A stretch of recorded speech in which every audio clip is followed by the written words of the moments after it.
మీరిప్పుడు చూస్తున్నారంటే మనం న్యూజిలాండ్‌లో రోటారియోలో చందనపు చెట్ల దగ్గర ఉన్నామండి. ఫారెస్ట్ ఇది. ఇక్కడ ఏం చేశారంటే ఒక చెట్టు నుంచి ఒక చెట్టుకి కేబుల్ బ్రిడ్జ్ చేశారు. అలాగే 4 వాక్‌వే తయారు చేశారు. ఈ రెడ్ శాండిల్ ఉన్నది వుడ్ అనేది చూసుంటాం.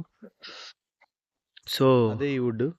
సో దీని నుంచి వచ్చే ఇక్కడ జస్ట్ ఏదో ప్లాంటేషన్ ఒక 10 చెట్లు ఇది హ్యూజ్ హెవీ ఫారెస్ట్. ఇక్కడ మీకైతే 190s ఒక్క రోజు స్టార్ట్ అయ్యి ఎంత పొల్యూషన్ వస్తుందో అంత పొల్యూషన్ కదా. CO2 ఎమిషన్కి ఇది చేసి డిఫ్యూజ్ చేసి ఆక్సిజన్ని ప్రొడ్యూస్ చేసి అన్నమాట. కార్బన్ క్రెడిట్ సిస్టమ్ కింద వర్క్ అవుతుంది.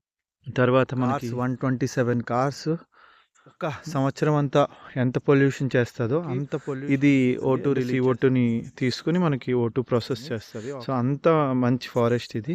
ఆ ఫారెస్ట్లో కూడా మన జనాలకి వీళ్ళు చాలా మంచిగా ఒక తయారు చేసి మనందరికీ అందుబాటులో తెచ్చారు.